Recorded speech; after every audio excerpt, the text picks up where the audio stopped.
Welcome to the third running of the East African Safari Classic Rally, one of the world's great motorsporting events. Well, this famous fixture is now reserved for classic cars and is soon to become one of the highlights of the international motorsports calendar. Yes, it's the last of the famous rallies in the world. We've made it a classic rally now. It's 4,300 kilometers long throughout East Africa, Kenya and Tanzania. And it's going to be a tough event. It's going to be a very tough event on the drivers. We have drivers from 16 countries around the world. And we have 58 drivers who will start the event. Amongst the makes, we have probably 11 different makes of cars, right from Triumph to Datsun and Porsche. So 11 different makes. It's an incredible entry. 700 kilometers a day is the maximum, and of that about 250 will be competitive. In fact, many drivers say that in one day of this rally they do more mileage than they do in a whole year in England, for example. Now, if you're talking such a big event for a team, do you have any idea what kind of budget this is representing? Well, you know, we have tried to keep the costs down. We limit it to one service vehicle and one management vehicle per rally car. So, and only 3 mechanics are allowed to work on a car. So in that way, we are trying to limit the costs of participation in this rally. And in such a case, I think the costs are not that high. But where the drivers seem to spend most of their money is actually in the preparation of the car itself. They spend a lot on how building the car and putting fantastic suspension in it. Some of these cars here cost £100,000 each. All the drivers need to attend the driver's briefing, of course, even if you're called Bjorn Voldegaard, Stig Blomqvist or Ian Duncan.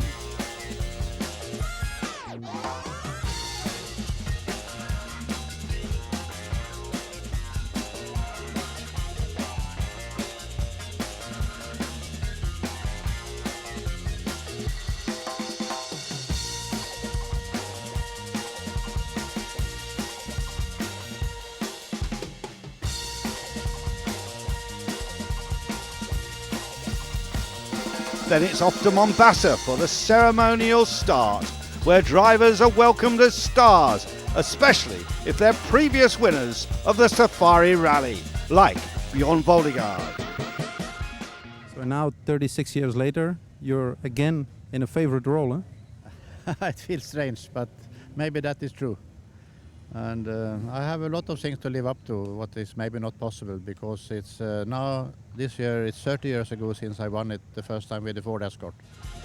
Voldegaard drives the world-famous Escort Mark 1, but also on the entry list, several good Porsches at the start, like the green car here for Gerard Marcy.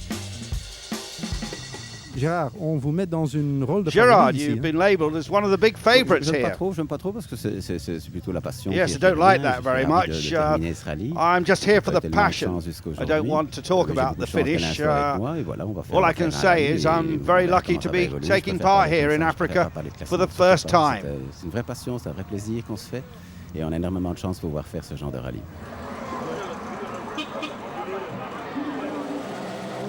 Another big name, the former world champion Swede Stig Blomqvist. He competed in this historic event last year and finished a close second. We were second last year, but okay, we lost a bit of time on one section because of a few problems, but otherwise we was there. So with a bit of luck, I think it's possible to be up there anyway with them. But the biggest applause was reserved for the local hero Ian Duncan, who was driving a monstrous Ford Mustang V8. Ian, all hope from Kenya is on you, huh? Yeah, gets pretty serious. You think you're going to make it? Ah, we'll see. There's so many unknowns. We haven't really driven it very much. We've driven it a bit. It seems to work pretty good, but it's like it's a long way away yet. On the first of 9 long days, the competitors go from Mombasa, up the coast and then to Nairobi, with 3 special stages totalling 138 kilometres, all, of course, against the clock. Bjorn Voldegaard is the fastest starter, although the former world champion wasn't taking any risks. Bjorn, it looked like your start was the perfect one, eh? Yes, it was a good day. I don't know what to say. I mean, Safari, you start Safari with really no feeling to attack or anything. You just go your speed, and it turned out to be a good speed. The stages looked pretty smooth today, eh? They were quite smooth. First stage very fast and smooth. The second stage extremely twisty, like it always have been, because I have done it before, but now it was 15, 16 years ago. Former Paris-Dakar contender Gerard Marcy lived up to his reputation and was in second place overall in the Porsche.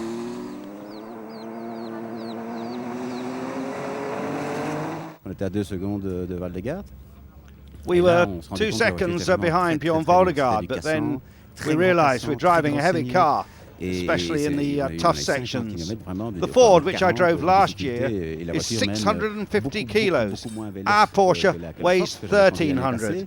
And I just don't have the knack of getting the car around the sharp corners at the moment. On était souvent à 7500 tours en première et directement en seconde, et des petites épingles. Et j'ai pas le truc encore pour bien la faire virer.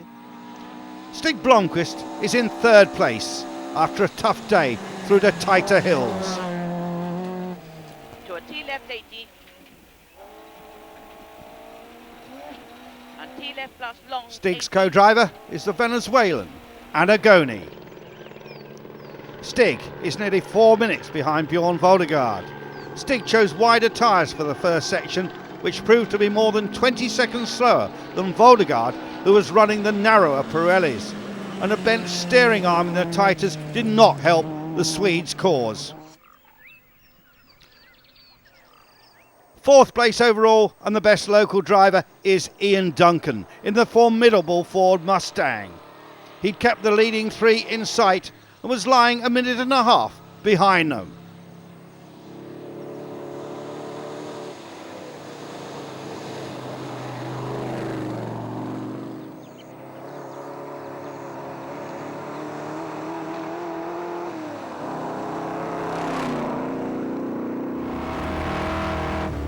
Let's go on board with the big Mustang and see how he uses all that V8 brute horsepower.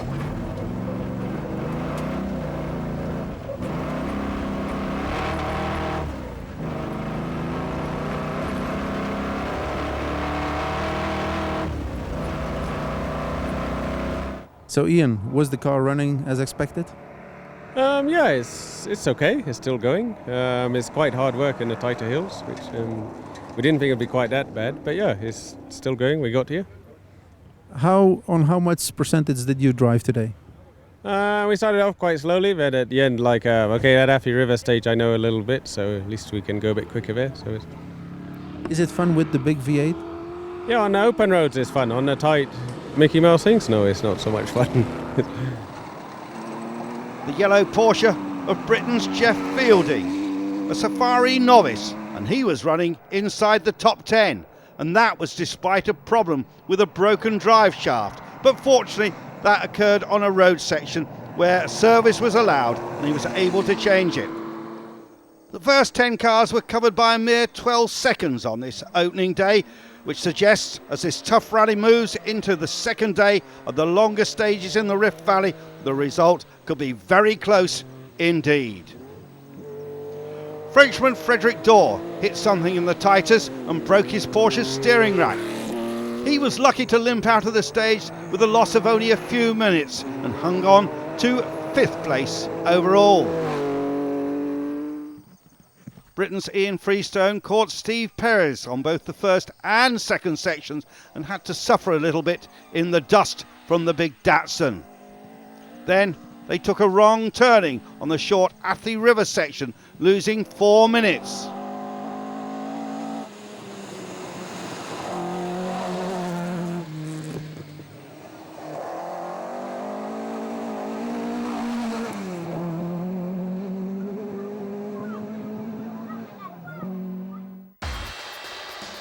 So back to service. Fortunately, the damage on the cars was pretty limited, mainly due to the extremely tough going on the second stage in the tighter hills where some competitors managed to bend their suspension components, but there was very little that was actually broken. A new steering rack going in there. And let's check out the standings after day one. Voldegaard in the lead by 36 seconds from the Belgian Porsche driver Marcy, then Blomqvist, Duncan and Dorr.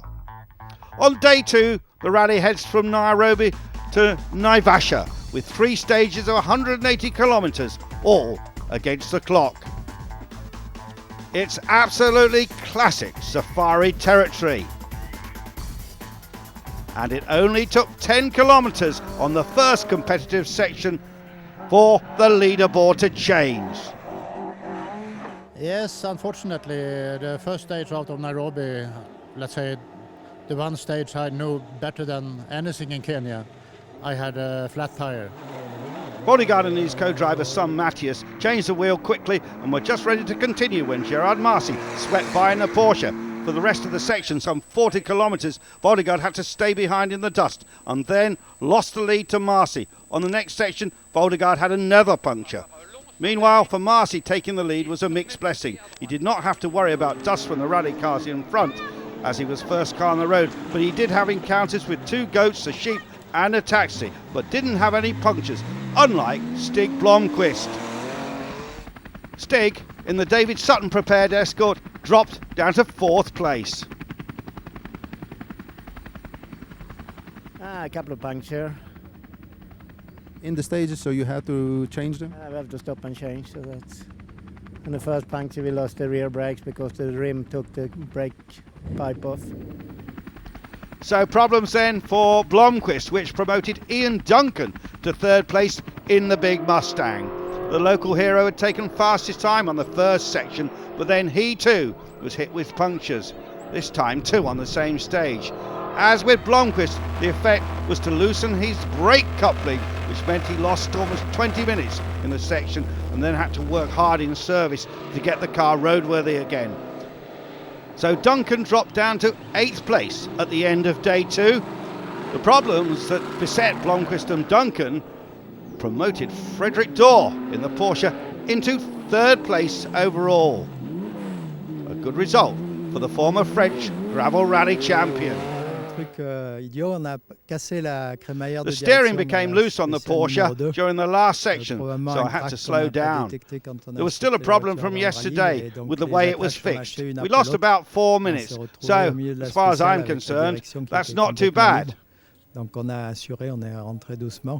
On est arrivé à sortir, donc on a perdu que 4 minutes et une seule place. Donc c'est pas trop Behind the leading quartet was Australian Graham Alexander, running steadily in his Datsun 260Z. He held 5th place. No, we drive around the rocks or stop before them because we don't like changing tyres. Punctures is no fun. Stefano Rocca had a trouble-free run to 7th place, although this baby giraffe came very close to the Datsun. Rocca, who did 3 modern safaris in the 1990s, found this version a lot tougher.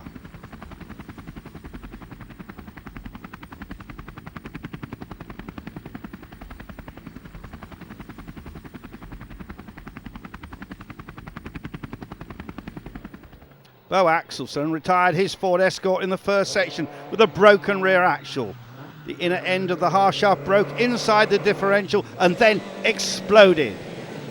It broke the differential casing and the axle tube. Team has spares. Will try and get a new axle to the car in the evening service. Kenyan Jonathan Savage was only 14th, but very happy not to have any punctures in his blue 260Z.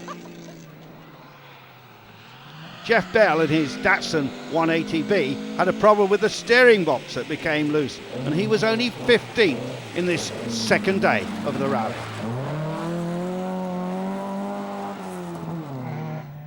Aslam Khan from Kenya had suspension problems in his Escort in the second section and took maximum penalties. It dropped him to 32nd place.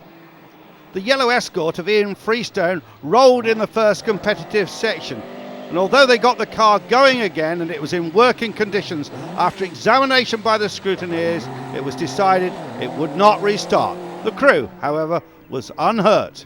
And yes, there was a Volvo Amazon driven by Dutchman Bert Dolk. He got through the day with a lot of problems, especially with the suspension and gearbox, which made him miss the third stage of the day and dropped him to 35th. Back in service, John Savage cured the problems on his Volvo, and the Australian and his wife were able to continue. Well, it's a challenge. It's because it's the most famous rally in the world, and I'm a rally enthusiast from when I was a baby. It's a challenge you have to take. It's one of those things in life you have to do before you die. And we just decided my wife co-drives for me, and we said we've got to go and do this. I've suffered from lack of preparation, to be honest. The car's a good car. I haven't damaged it by hitting anything, but the car is just, there's about 3 or 4 things that are broken, all due to bad preparation, bad luck. I underestimated the roughness of the roads, basically. We've broken a gearbox, we broke engine mounts, and we broke the rear suspension panhard rod yesterday. So after all the incidents of day 2, it was Marcy in the lead from Volligard, with Dorr 3rd, Blomqvist 4th and Alexander in 5th place.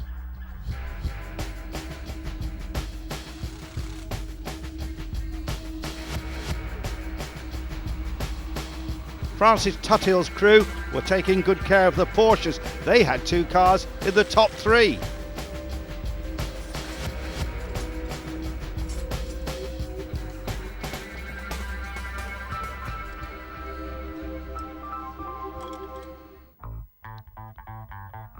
Day 3 was a 167-kilometre loop around Naivasha. The ever-changing fortunes of this event swung in the direction of Bjorn Volligard again on day 3. Gerard Marcy, fast on the first competitive section, then had problems with navigation and missed seeing a small turn onto a smaller track. Well, my co-driver, Alain Lopez, didn't see it. It can happen to anyone. He took the wrong turn. There was a similar one just beyond it. We went 6, 7, maybe 8 kilometres into the mountains, and then we had to turn around and come back. It was an enormous problem for us. It really has cost us a lot of time. Dans la montagne et puis revenir. Donc c'était énorme ce qu'on a perdu. Marcy had lost 10 minutes and was now back behind Bjorn Volligard. So Bjorn, back to where you belong? If you mean that I'm leading at the moment? Yeah. You know, safari is safari. You lose one day, you gain something next day. Either on technical problem, like I had a couple of punctures yesterday, and today this Mercy, he made a wrong slot in a very difficult junction. I will not say we were lucky to find the junction, because my son Matthias, he was very spot on that we had to turn off that road we were on into something unseen, and we found it. So this kind of things also are really important in the safari. That's part of safari. That's it, you know. We possibly do a wrong slot tomorrow. So, you know, someone else asked me, how do you plan your coming days? How can you plan when you have 5 days more to go? You just go day by day in the speed you have found. It's a good speed what we have found, and if you are lucky we will make it. If you are unlucky we will not make it. So you can say nothing at the moment. So the big Swede now had a 4.5-minute lead over Marcy in the Porsche. And there was another Porsche in 3rd place, Frederick Dorr. Despite breaking a clutch cable in the first section and having Stig Blomqvist catch him with the Escort, Dorr was still going strongly.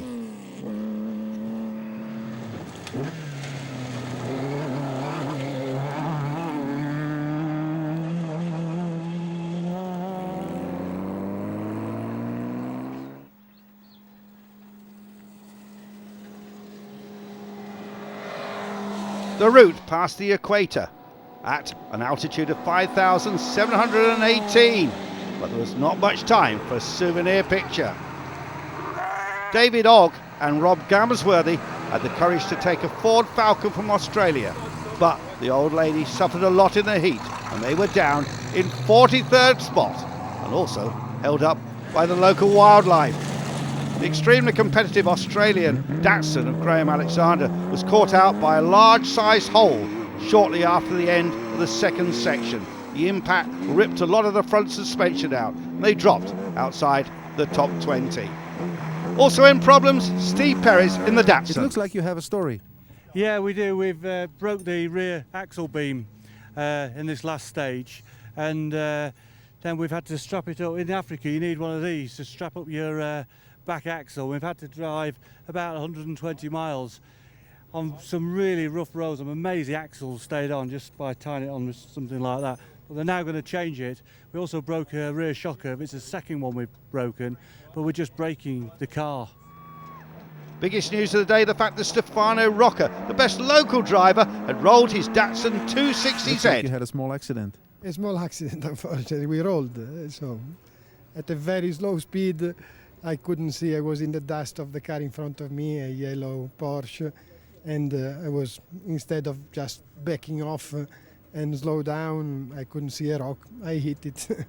How was the rally going so far? Very well, very good. I was enjoying it maximally. I was learning little by little improving, understanding the car better, because frankly I didn't drive the car much, before this event, and so I was very satisfied. It was.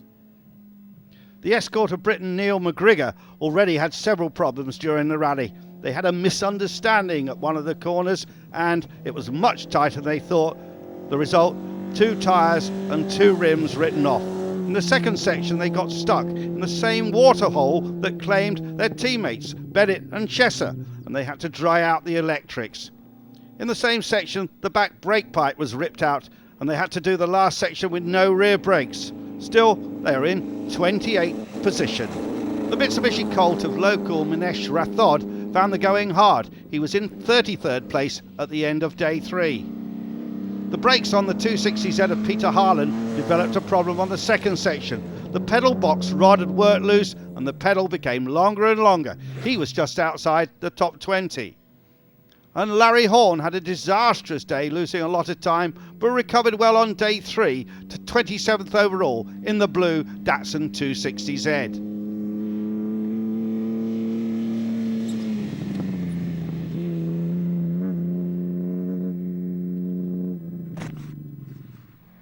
Belgian Kurt van der Spinnen had a very original looking Volvo 142S, but he had a lot of mechanical problems, which explains why he was down in 41st position overall.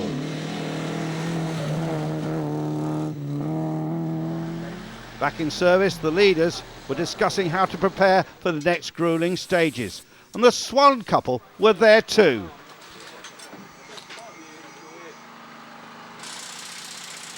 Coming into the service.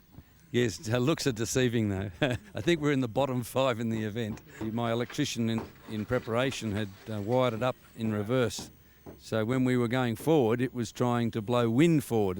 There's a saying in Australia, something in the wind. Ian Duncan was now in 7th place. We didn't have any problem trying to find him. It's just it's very strange driving on these danger notes for if you're used to pace notes. But yeah, no, I mean, to find our way was okay. Is this an advantage because you're from Kenya? Okay, so like Delamere's, we know like most of it. There's next section, probably like 2/3. Some of it I'd never even seen before, but only a tiny little bit. Yeah, so it has to be some advantage. Here are the positions after 3 days then. Voldegaard back in the lead, 4.5 minutes ahead of Marcy. Dorr in 3rd place, Blomqvist and Jeff Fielding. On the 4th day, the event went to Ambroselli with 245 kilometres against the clock, and the tussle for victory on this Safari Classic Rally continued to provide plenty of excitement. As the cars pulled into the old Tuckeye Lodge in Ambroselli, Bjorn Voldegaard was still in the lead, but has suffered a torrid day, breaking a steering arm on the first competitive section and losing 4 minutes to his main rivals. Meanwhile, second place Gerard Marcy in the Porsche had various problems. He came up in Voldegaard's dust and lost 2 minutes. He had a puncture and then he took a wrong turning in the 3rd section and lost more than 15 minutes. These setbacks put him to 4th place overall.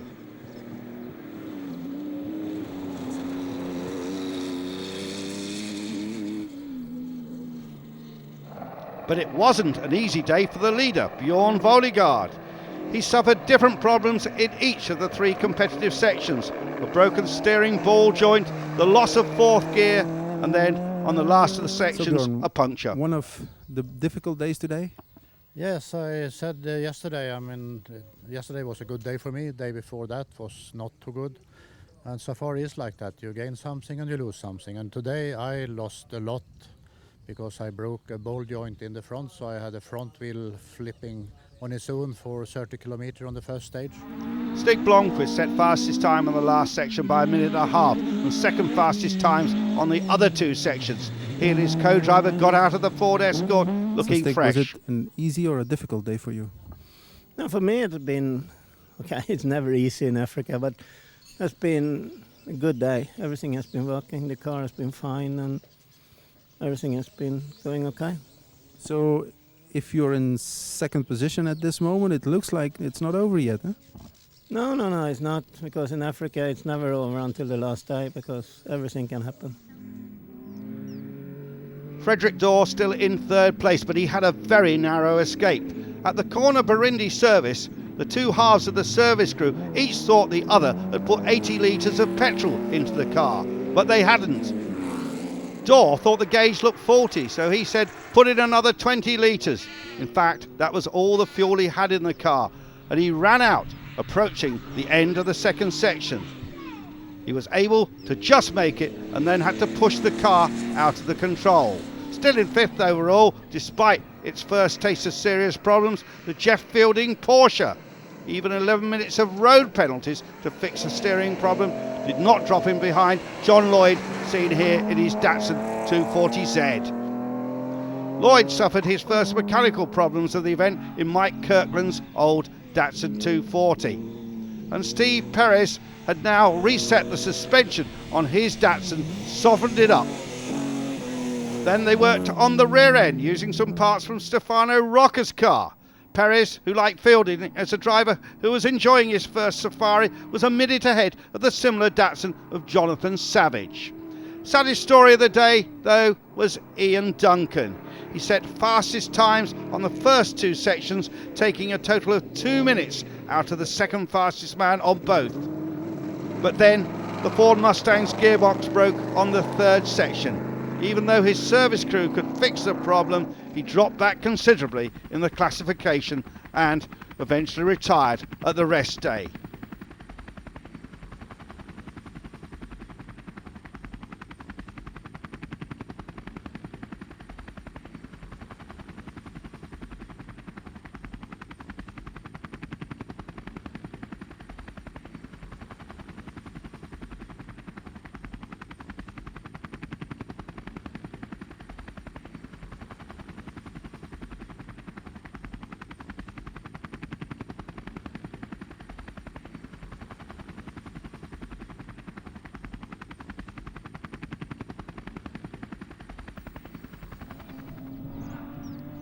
John Rose had a very interesting day.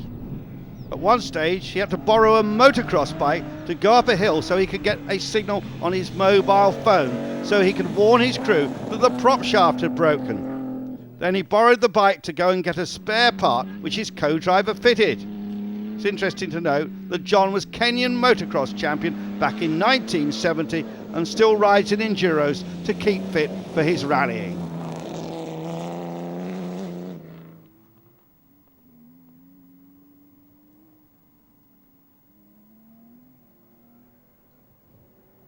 Stephen Torman was just outside the top 10 in his golf-coloured Porsche, but he maintained his trouble-free run to get up into the leaderboard.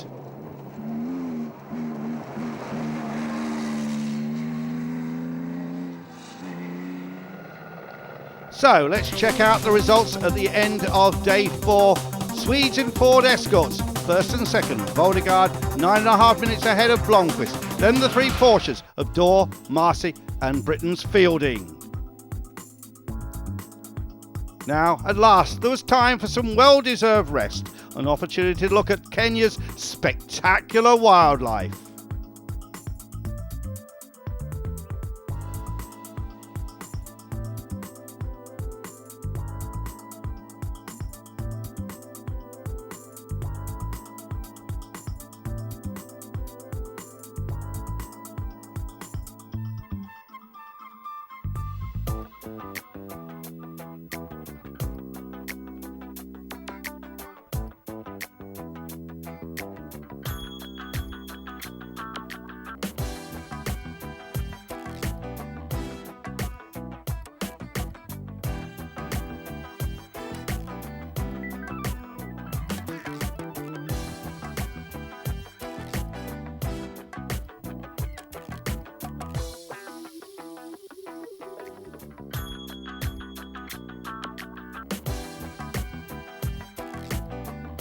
Back at the resort, the leader explained why he'd set the pace so quick.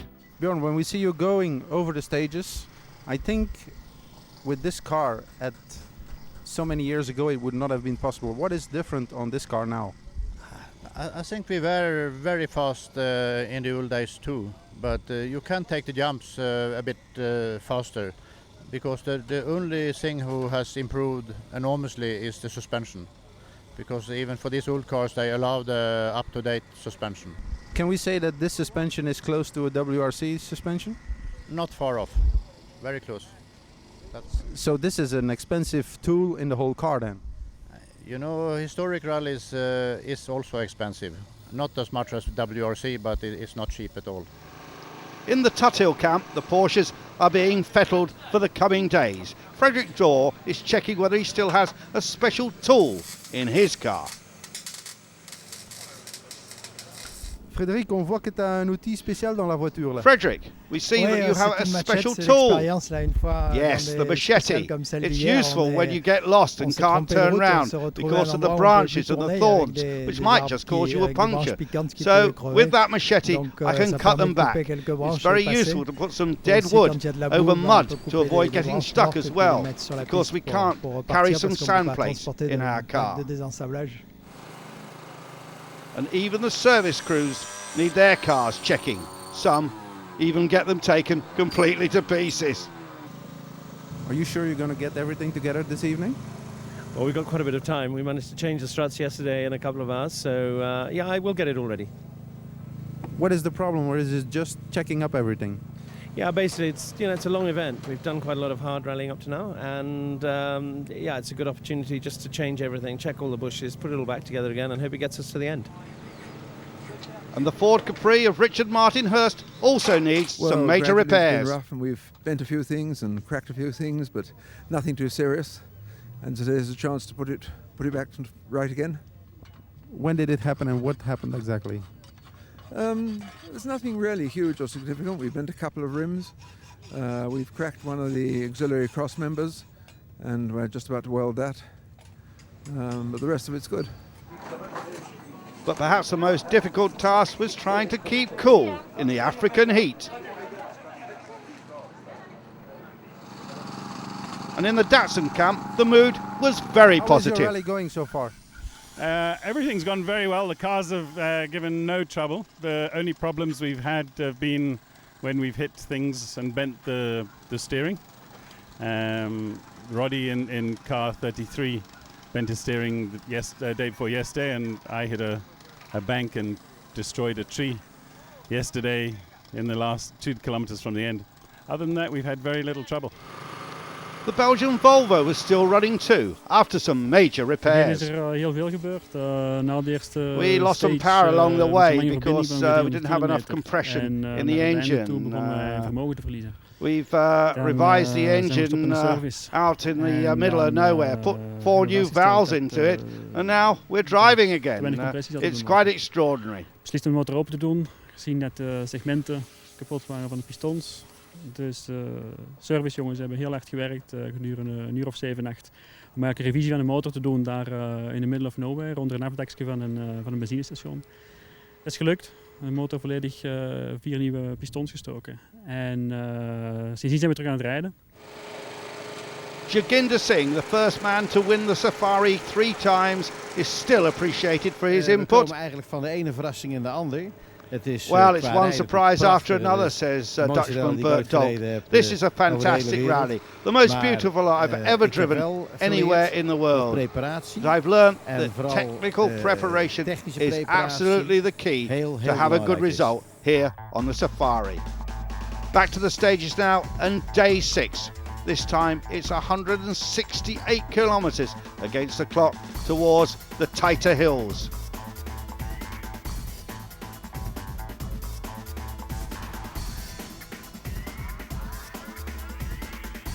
The rain in the night certainly enlivened the 2007 Safari Classic and gave the surviving crews a new challenge in the first two sections on day 6.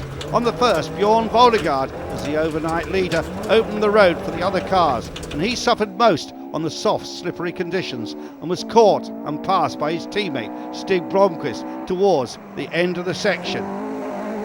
The two escorts finished the day in the same positions, first and second overall, and now they were separated by some 7 minutes.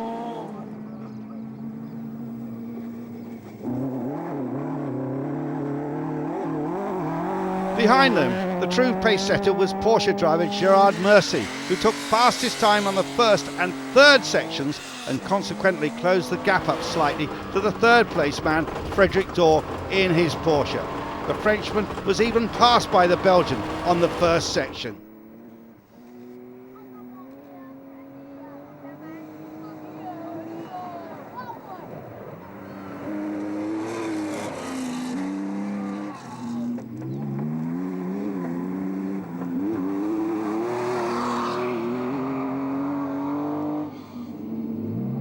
There is Dorr, now lying behind Marcy.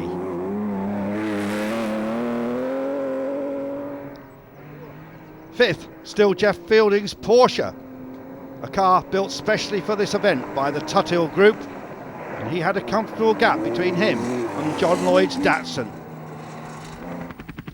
Water crossings are all part of the Safari game, but former British National Rally champion Steve Perez had no problems.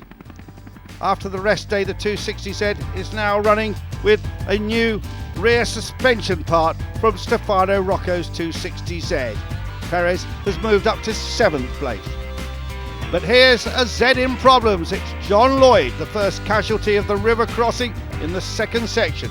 He was stuck for about 6 minutes and had to be pushed out, but he was still in 6th place overall.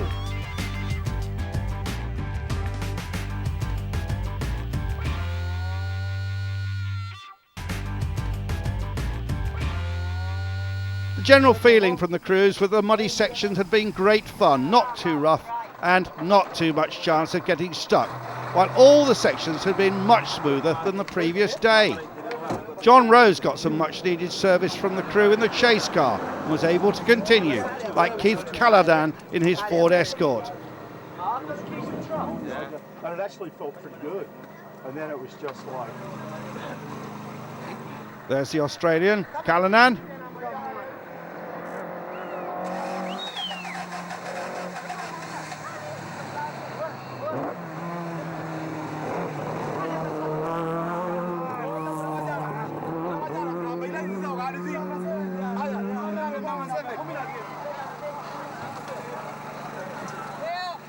Stephen Troman with his Porsche had put in some good times in the opening section.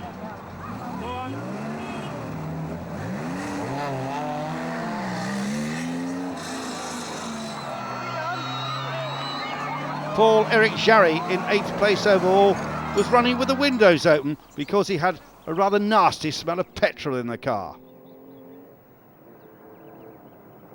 And everywhere the cars and crews were greeted by huge enthusiasm from the Kenyans. They've always loved the Safari Rally. The Datsun 180B Bluebird of Roddy Sachs arrived at Tighter Hills Lodge with a smashed windscreen caused by hitting a water buck. Callanan here just behind the Porsche of Troman.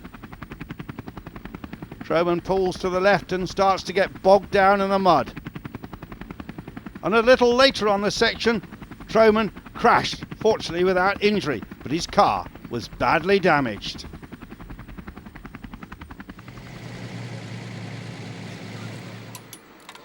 Jeff Fielding was still enjoying the African roads. The first stage was very, very slippy. I just took it very gently, very steady. We've got a 2-minute gap between us and the car behind, so very, very slowly. But the second stage, good fast time through there. Very pleased with it.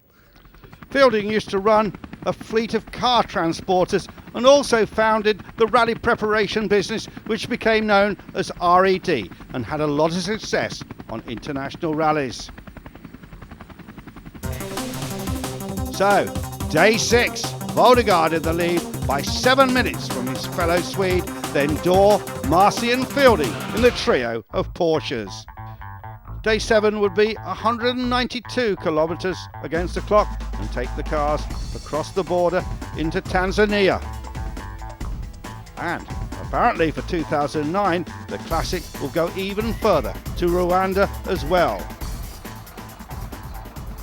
The rally leader is still Bjorn Voldegaard, of course. His escort now has some 16 minutes over teammate Stig Blomqvist. And here they are at the border crossing. A stamp in the passport that they'll cherish.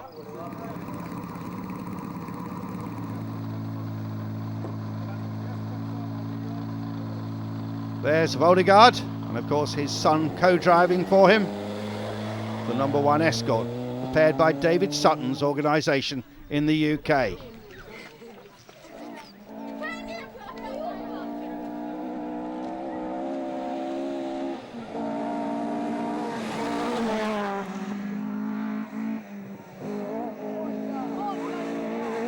So the 2 escorts firmly at the front of the field, followed by the 3 Porsches. But then problems for the ex-world champion Blomqvist.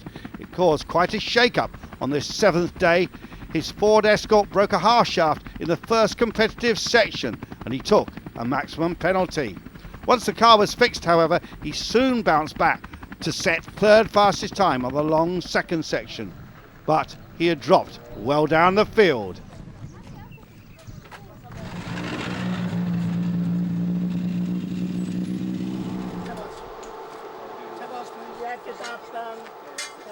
Stig climbs for the car, obviously very disappointed. Any chance of winning this rally had gone for a 2nd year. What happened this morning? Drive shaft broke, so we have to jump on stage to go back. But the rally had been set alight by the driving of Gerard Marcy, now back in 3rd place in the Porsche, behind teammate Frederick Dorr, who set fastest time on both this day's sections. He outpaced his nearest rivals by 2.5 minutes on the first 75 kilometre section and by 1 minute and 20 seconds on the second 116 kilometre section. The gap between the 2 Porsches is now 1 minute 10 seconds. We got stuck behind Voldegaard for 50 kilometres and we just couldn't take any risks. But it was a good day. I'm happy with what we achieved. Still slightly amazed by his good position on the rally. In a car he had never driven before, except briefly on the Bulldog Rally, is Jeff Fielding. He's now 4th place overall, behind Marcy, but 12 minutes ahead of the Frenchman Paul-Éric Jarry in another Porsche 911. Jarry had moved up a place every day and was now in 5th place, a minute behind Steve Perez in the Vodka Kick Datsun.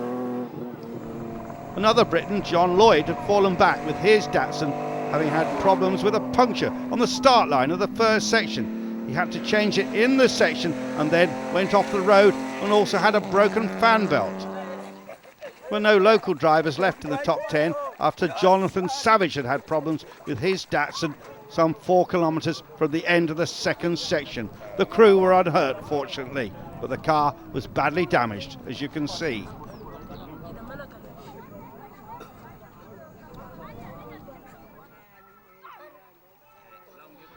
Keith and Mary-Ann Callanan had a very good day. They got caught in the dust of another car but managed to clock 7th fastest time on the opening stage. Back in service, Marcy ponders how high he can get on the closing days of the Safari Rally. Can he still win it? Others are happy just to be there.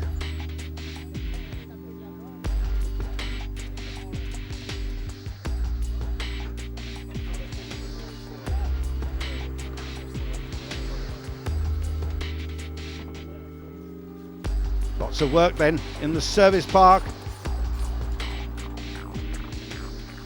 The endurance nature of this event was starting to take its toll.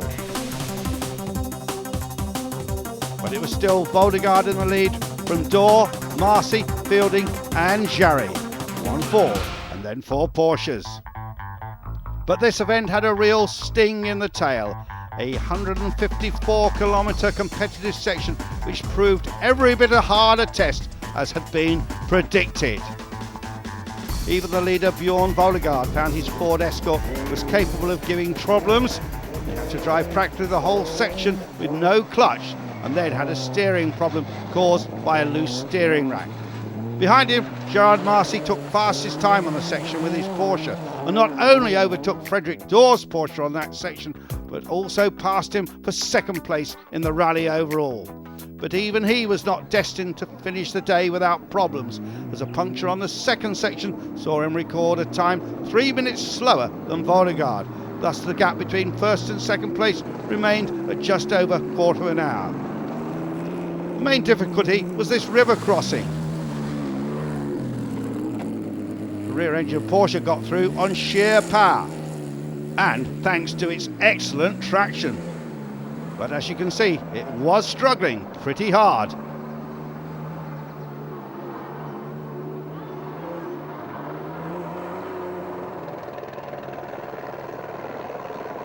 Here's Marcy, the man really on a move. The Belgian had never been to Africa before. He used to be a member of the Larder team alongside Jackie X and Pierre Latigue in the Dakar events. He had been the revelation. He too is through that Ford without any problems at all. But just look how rotted the road is, and that really soaks up the power. But the Ford had caused problems for the Datsuns.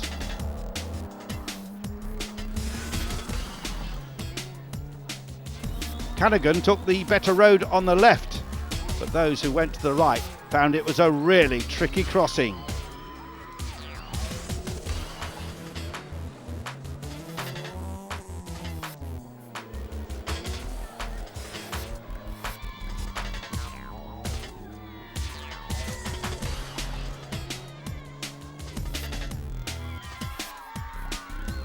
The locals certainly were enjoying it all.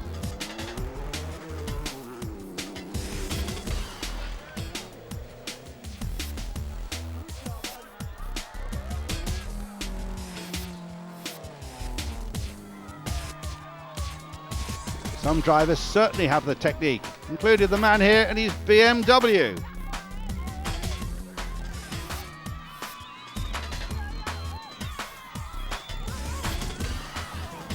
But Giant Singh needed some tries to get through this difficult section.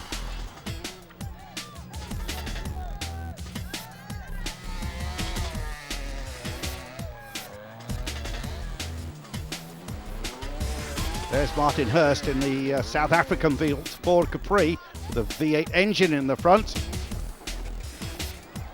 Freestone needing some assistance, as did these Austrian drivers.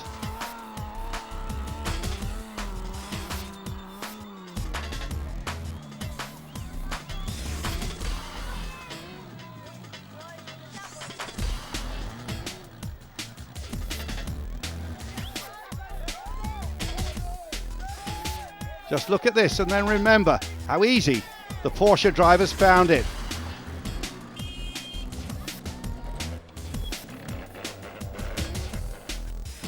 There's always a problem, you can burn your clutch out, and that's exactly what happened to the Volvo.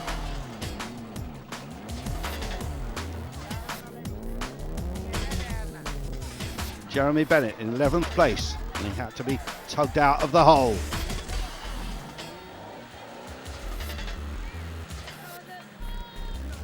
Whoops. But with the help of the locals and some enthusiastic pushing and tugging, everyone got through. At the front, Bjorn Voldegaard had lost some time due to a rare navigational error, but it only cost him some 30 seconds, and Bjorn was still flying. Good. fun, but very difficult. The road book was not perfect at a couple of places, and actually we turned wrong at one place, but only for 20 or 30 seconds. Nothing bad. Marcy was now 7 minutes behind with just 1 day to go, and it could have been less if he hadn't had a puncture and also some other problems, as he explained.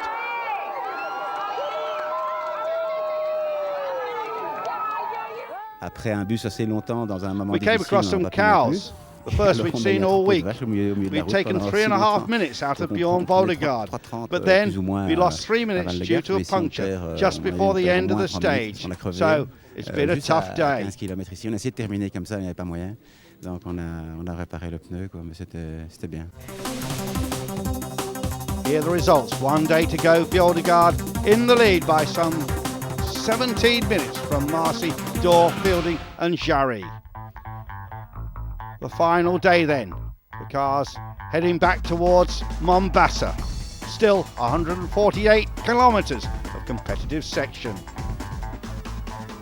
And there were last-minute dramas on this final day of the 2007 East African Safari Classic Rally, but not enough to change the identity of the winning crew. It was, of course, Bjorn and Matthias Voldegaard in the Ford Escort RS 1600, which had led on day one, momentarily relinquished their lead to Gerard Marcy and Alan Lopez in the Porsche on day two, but then led for the rest of the rally.